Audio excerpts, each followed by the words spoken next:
Bonjour à tous et bienvenue dans Smart Space. Au programme aujourd'hui, l'actualité évidemment avec votre séquence Le Call Actu et ce lancement historique de la mission Artemis 1. Un lancement qui signe la première étape avant le retour des hommes et des femmes sur la Lune. Et puis on parlera aussi de Thales qui obtient l'étude de faisabilité du projet Ascend, un data center européen en orbite dans l'espace. Et puis un record pour la très discrète navette Boeing qui fait office de laboratoire dans l'espace et qui rentre après près de 2 ans en orbite. Enfin, ce sera votre call actu, évidemment. Cette fois, nous appellerons Stéphanie Lizzi-Destré, fondatrice de Space Flight Institute, l'entreprise qui vient de se révéler au grand jour et de révéler par la même occasion son ambition de former des astronautes commerciaux à Toulouse. Et puis après l'acti, c'est votre Space Talk et aujourd'hui nous aurons un entretien exceptionnel avec Philippe Baptiste, le président du CNES, à quelques jours seulement de voter le budget de l'ESA pour les 3 prochaines années, la ministérielle qui aura lieu à Paris. Nous allons revenir ensemble sur les défis du secteur français et la position du secteur spatial français au cœur de l'Europe spatiale. Voilà pour le programme d'aujourd'hui. On démarre avec l'actualité sur Bismart.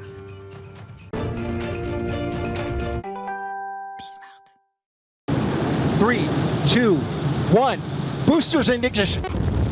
And liftoff of Artemis 1. We rise together back to the moon and beyond. Nous nous élevons ensemble vers la Lune et au-delà. Vous les avez entendus, ces mots sont sur ces mots que la fusée SLS a pris son envol direction la Lune ce mercredi. Le 3e essai aura finalement été le bon. Et le programme de retour de la Lune est officiellement lancé. Alors après une longue attente, la NASA a fait décoller avec succès sa méga fusée depuis la Floride vers 7h45 ce mercredi. 50 ans après la dernière mission Apollo, la mission Artemis 1 doit tester sans équipage la fusée SLS et la capsule Orion à son sommet. L'objectif, s'assurer qu'elles pourront bien transporter évidemment des astronautes en toute sécurité. Ce vol non habité fera le tour de la Lune sans y atterrir. Un rendez-vous avec la Lune prévu dans quelques jours. La mission, elle, doit durer 25 jours et demi avec un amérissage dans l'océan Pacifique le 11 décembre prochain. Thales va plancher sur le data center européen Ascend. Sélectionné par la Commission européenne, TAS va mener l'étude de faisabilité du projet européen d'installation de data center en orbite terrestre ou même lunaire. Ce projet pourrait contribuer à l'objectif Green Deal de neutralité carbone d'ici 2050 et constituerait un développement sans précédent de l'écosystème du spatial et du digital européen. Pour cette étude, Thales Alenia Space a rassemblé un consortium d'entreprises complémentaires dans différents domaines, par exemple les domaines environnementaux, ceux du cloud avec Orange en partenaire, des lanceurs avec Ariane Group ou encore des systèmes orbitaux. Le premier objectif sera donc de prouver qu'un data center dans l'espace produira moins de carbone qu'un data center au sol afin de réduire évidemment l'impact environnemental.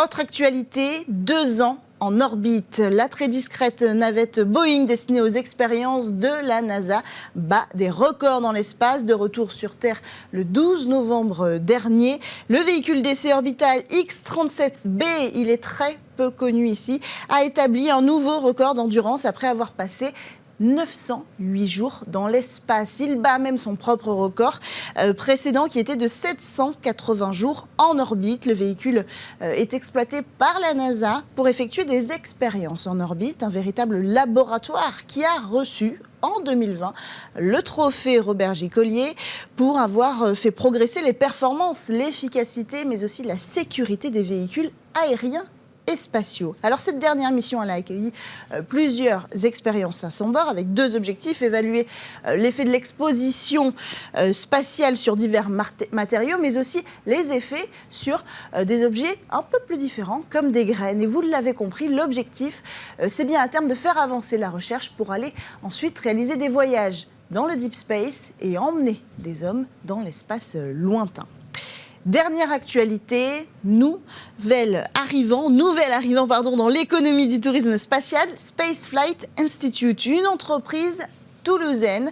L'objectif, former des astronautes qui ne seront pas formés donc par l'Agence spatiale européenne ou n'importe quelle agence, puisqu'ici il n'est plus question de nationalité. L'Institut devrait ouvrir ses portes dès la fin de l'année 2023. Alors, c'est l'heure de notre Colactu. Pour en parler, la cofondatrice de l'Institut, Stéphanie Lizy-Destré, par ailleurs enseignante à l'ISAE Supaéro. Stéphanie Lizy-Destré, vous êtes avec nous. Merci d'avoir répondu à notre Colactu. L'objectif de Spaceflight Institute est donc de former des astronautes commerciaux. Est-ce qu'on parle de touristes spatiaux ?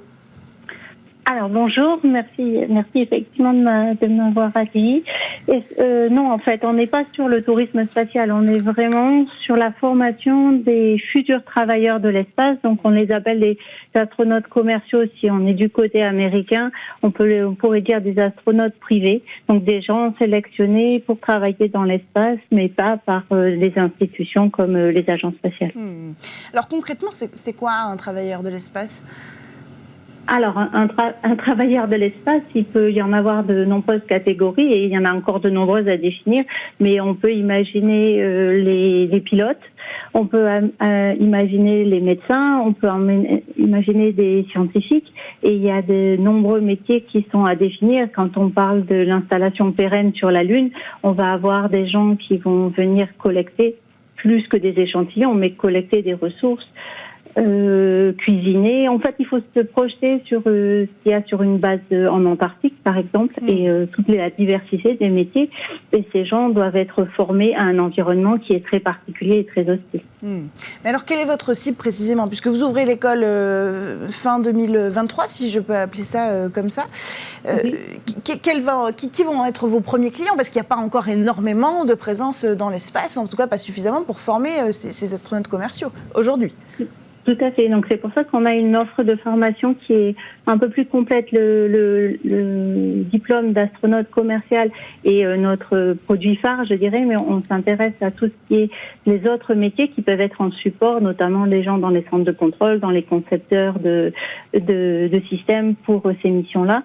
Donc on s'adresse aux individus qui sont intéressés par ces thématiques-là, mais également aux industriels qui veulent faire évoluer leur personnel vers des métiers qui sont beaucoup plus d'expertise, aux académiques et aux chercheurs, mais également aux agences spatiales qui sont émergentes et qui n'ont pas encore de programme d'astronautes ou qui n'ont pas encore les installations et tout le retour d'expérience des grandes agences, mais également aux nations également qui pourraient vouloir avoir leur propre cohorte d'astronautes.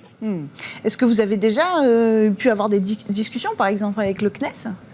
Complètement. En fait, on a été sélectionné par le programme Tech the Moon du CNES et grâce à cette sélection-là, on est accompagné par le CNES qui nous apporte toute son expertise et ses connaissances et qui soutiennent le développement de notre projet. Donc toute la formation aura lieu à Toulouse. Vous avez les infrastructures pour ? Alors, l'essentiel de la formation se fera à Toulouse, effectivement. On a la chance de travailler avec des instituts comme Supaéro, dont je suis issue, mais aussi le CNES qui peuvent nous accueillir, mais également peut-être d'autres partenaires avec qui on discute, qui sont dans le sud-ouest en tout cas. Et ensuite, il y a une partie aussi qui se fera aux États-Unis dans des installations pour tout ce qui est entraînement pratique, avec qui on a discuté et avec qui on a des partenaires, parce que l'entreprise, en fait, elle a 2 structures, une aux États-Unis et une en Europe, à Toulouse, effectivement. Merci, c'est Stéphanie Lizy-Destré d'avoir pris le temps de nous présenter en quelques mots les ambitions de Spaceflight Institute. On suivra de près votre parcours et puis peut-être que vous pourrez revenir en parler avec nous sur l'avenir de ces astronautes commerciaux qui constitueront peut-être demain un marché important. Voilà pour... Merci d'avoir participé. Voilà pour le Colactu. On enchaîne avec le Space Talk sur Bismart.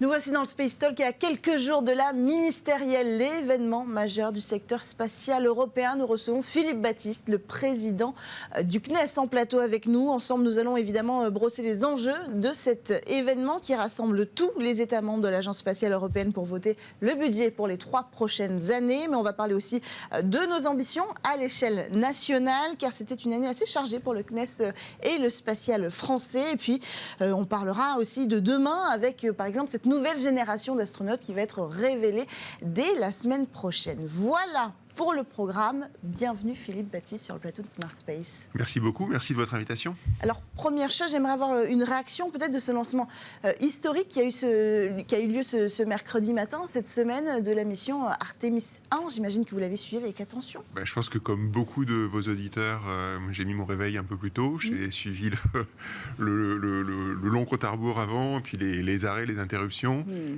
C'était très émouvant. C'était quand même très très émouvant parce que c'est le retour sur la Lune. Donc c'était quand même c'était un grand moment. C'est une réussite qui pour l'instant est une réussite parfaite. Et puis c'est évidemment un lanceur de la NASA évidemment, mais c'est aussi une aventure internationale. Dans Artemis, dans Orion, il y a le module européen de service, qui a été fait très largement en France. Et voilà, donc c'est vraiment une réussite collective aussi. C'est aussi une réussite collective, oui. Et c'est aussi une aventure qu'on partage avec nos amis américains. Oui, parce que la relation franco-américaine, on pourra peut-être en dire un mot dans cette émission, est peut-être plus forte que jamais au moment où on se C'est très vrai. C'est-à-dire que c'est une relation qui est extrêmement forte. On a eu la semaine, il y a une dizaine de jours, il y a une dizaine de jours, un moment de partage justement franco-américain sur l'ensemble des sujets spatiaux, donc vraiment dans tout le spectre, j'ai envie de dire de la science à la défense, en passant par les questions de business, donc véritablement un dialogue stratégique de très haut niveau qui s'est tenu pour la première fois à Paris et qui a vocation à se tenir de nouveau dans les années qui viennent, tous les ans. Et donc ça montre bien justement qu'il y a une relation qui est très très forte entre la France et les États-Unis.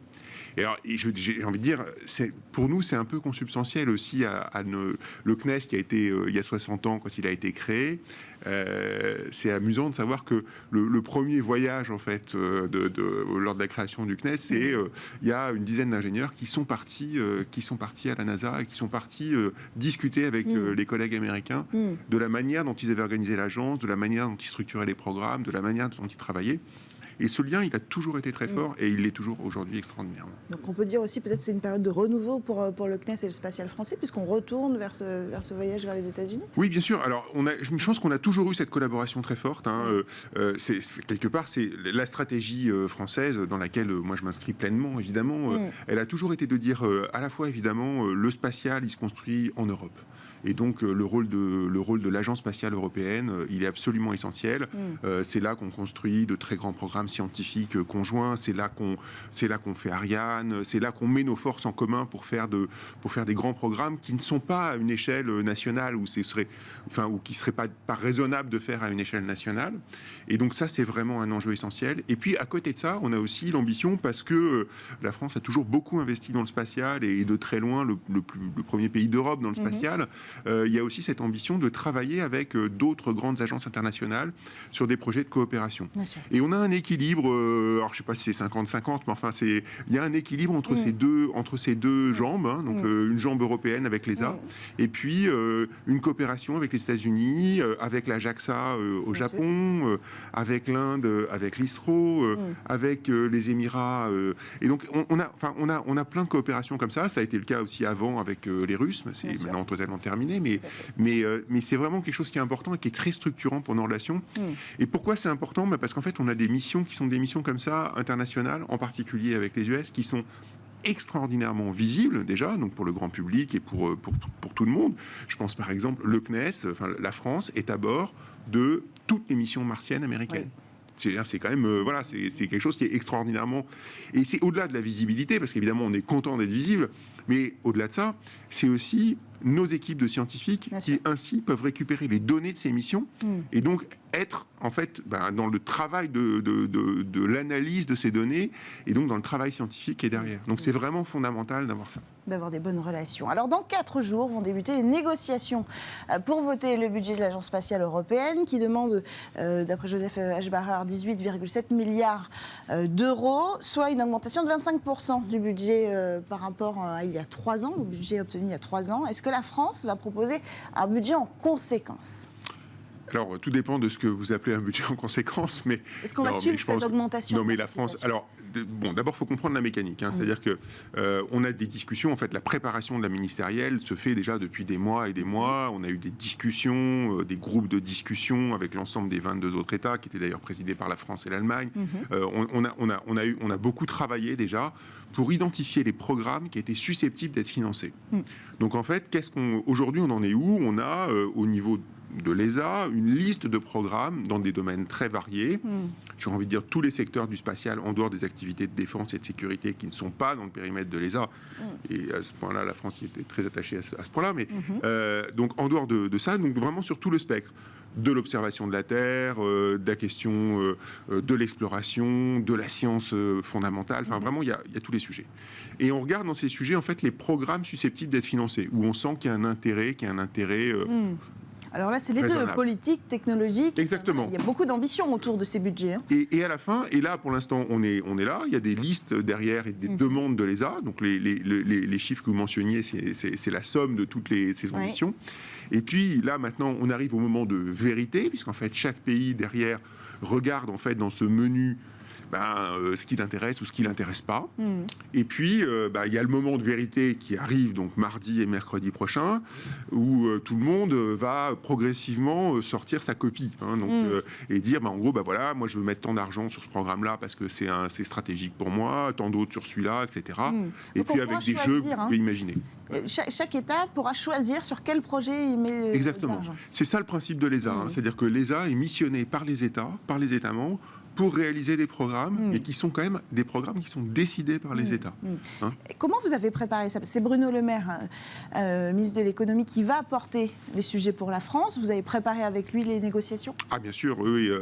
Donc un très gros travail avec évidemment le ministre et avec ses équipes, mais aussi avec le ministère de l'Enseignement supérieur et de la Recherche, puisqu'il y a énormément des sujets ESA qui sont des sujets de science, science et observation de la Terre, qui sont vraiment au cœur du Messeri. Donc c'est vraiment une équipe de France qui a travaillé pendant des mois et des mois, je veux dire, pour essayer alors à la fois à un niveau technique, mais aussi sur des questions plus politiques, pour essayer justement de définir un mandat. Quelque chose qui est fondamental et vraiment qui joue je crois, qui est clé dans la manière dont on a préparé ce travail-là, et c'est pour ça que on aborde ça avec confiance et avec beaucoup de sérénité. C'est qu'on a vraiment essayé de travailler en partant d'abord d'une ambition qui a été posée par la Première ministre. En fin septembre, le 18 septembre, si mes souvenirs sont exacts.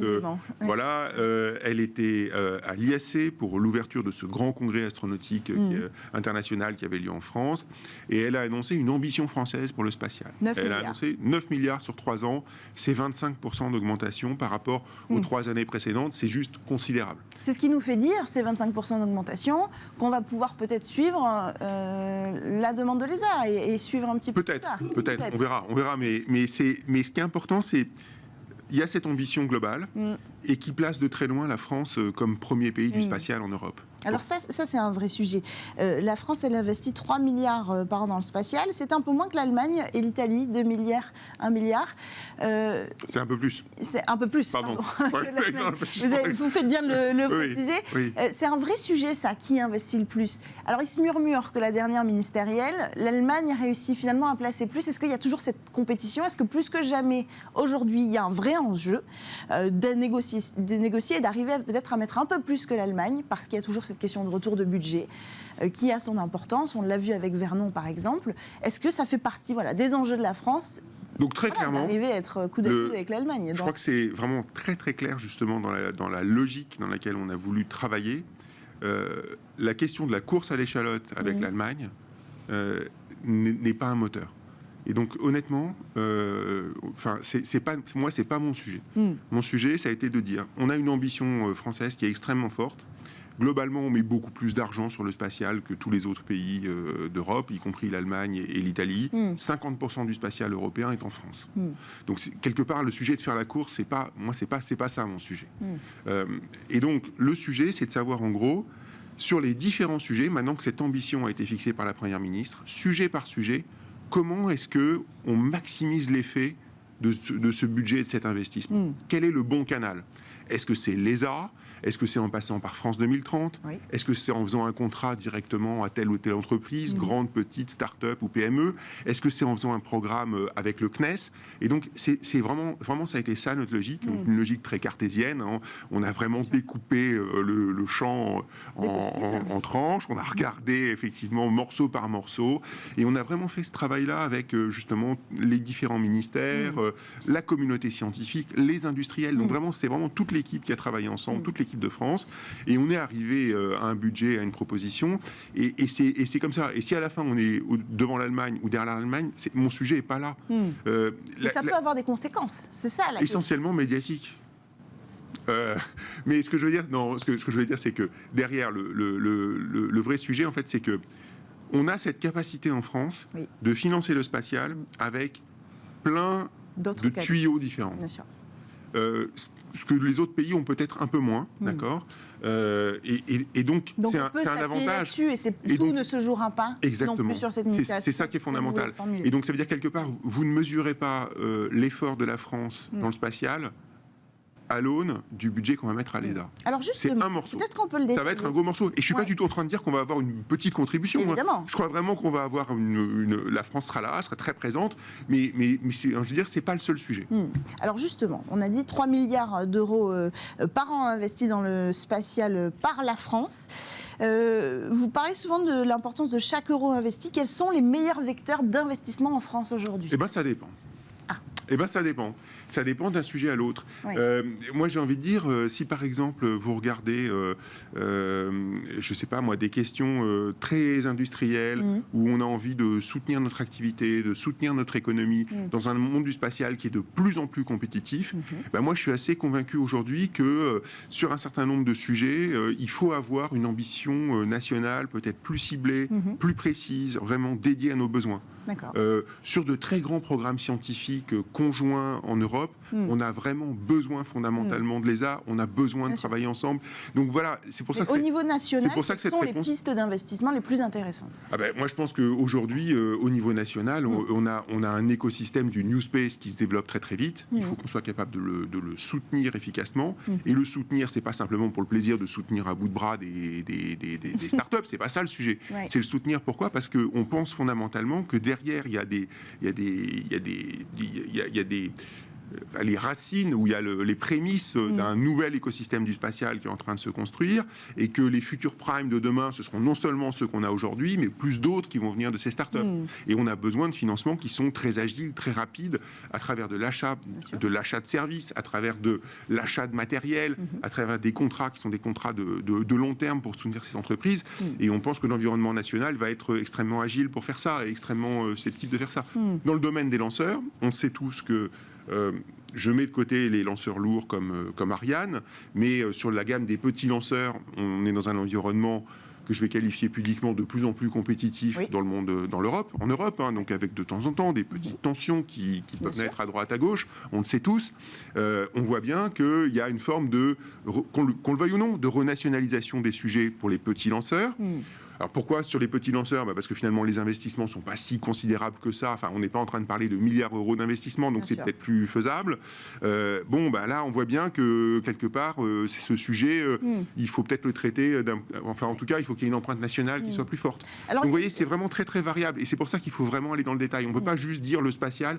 Le champ du spatial est tellement vaste aujourd'hui qu'on a besoin justement d'aller comprendre un petit peu très précisément ce qu'on fait. Et on est encore en train de le faire, de le découvrir aussi ce potentiel et le ruissellement technologique que peut apporter le secteur spatial. Alors, on est fin 2022, pardon. Mais début 2022, vous aviez annoncé un budget national, les derniers termes du contrat d'objectifs et de performance pour la période 2022-2025. Est-ce qu'on a déjà un premier bilan ? Est-ce qu'on peut revenir ensemble sur les derniers mois qui n'ont pas été évidents non plus pour le CNES, c'est-à-dire qu'on a eu beaucoup d'efforts du gouvernement pour montrer l'importance du secteur spatial, de l'investissement. France 2030 qui s'est déployé, ce qui a donné aussi la proposition d'Elisabeth Borne. Vous avez cité tout ça. Mais il y a eu aussi un mouvement de grève historique en avril au CNES, suite à ce contrat. On en est où aujourd'hui ? Parce qu'il y a eu à un moment donné une confrontation entre l'institution du CNES et cette vision du New Space. Moi, je pense que... Oui, c'est un moment qui est d'évolution du secteur qui est extrêmement fort. Et donc, oui, il y a eu des inquiétudes. Il n'y a pas eu de paralysie du système, il n'y a pas eu... le CNES c'est pas du tout arrêté, hein, mais il y a eu de vraies inquiétudes et de vrais questionnements d'un certain nombre de salariés. Je pense qu'on a vraiment cherché à essayer justement d'y répondre, d'expliquer ce qu'on voulait faire. Et je crois vraiment que le New Space, le soutien au New Space, d'abord l'État nous demande de le soutenir. Donc nous sommes opérateurs de l'État et donc quelque part on va le faire évidemment. Et c'est bon. Et puis au-delà de ça, moi je pense que c'est une chance extraordinaire pour le CNES. Ne pas le faire, ce serait quelque part renoncer à tout un champ du spatial qui est en train de se créer devant nos yeux. On a toujours été pionniers et on va continuer à le faire et on va être pionniers aussi justement en aidant justement ce secteur à se développer. Alors évidemment, c'est une petite révolution pour nous parce que ça change nos méthodes de travail, ça change notre manière d'appréhender justement les projets. Comme je dis souvent, il y a une start-up par semaine qui se crée dans le spatial en France. Ça veut dire que clairement, il y a des gens nouveaux qui viennent nous voir, qui veulent de l'aide. Il y a la rencontre aussi avec le monde de la tech qui arrive et qui bouleverse aussi. Exactement. Et donc tout ça ça frotte. Donc c'est voilà. Et donc oui, parfois c'est compliqué. Ça questionne nos méthodes de travail. Ça veut pas dire non plus que tous les gens qui viennent nous voir vont tous avoir des idées géniales et qui vont demain matin vont tout être sur le marché. Donc on a aussi besoin justement de savoir comment on va soutenir, qui on va soutenir. Donc c'est vraiment un sujet qui est un sujet. C'est passionnant parce que c'est une grande évolution pour l'établissement, tout en maintenant nos missions fondamentales. C'est ça qui est compliqué aussi, hein, c'est que évidemment c'est quelque chose de nouveau, mais à côté de ça, on n'est pas du tout en train de dire qu'on est en train de renoncer à ce qu'on faisait précédemment, parce que c'est toujours là, on est toujours au service des scientifiques. C'est ça la colonne vertébrale du CNES, c'est le service justement à la communauté scientifique d'un côté, et puis à la défense aussi, hein, au ministère des Armées à travers la DGA. Donc puisqu'on a vraiment un rôle dual, hein, on travaille sur ces deux pieds-là. Ouais. Et donc ça évidemment, ça reste au cœur de notre activité. Alors un dernier mot avant qu'on conclue cet entretien. À quelques jours de la ministérielle, la nouvelle sélection des astronautes va être dévoilée. Est-ce qu'on peut espérer voir un Français ou une Française dans cette sélection? Est-ce que c'est important? Moi, je ne me contenterai pas d'un singulier. Moi, mes espoirs sont bien plus élevés que ça. Ah, vous espérez plusieurs? Voilà. Non, mais attendez, on va voir. Mais je suis là aussi, je suis très optimiste. Hein.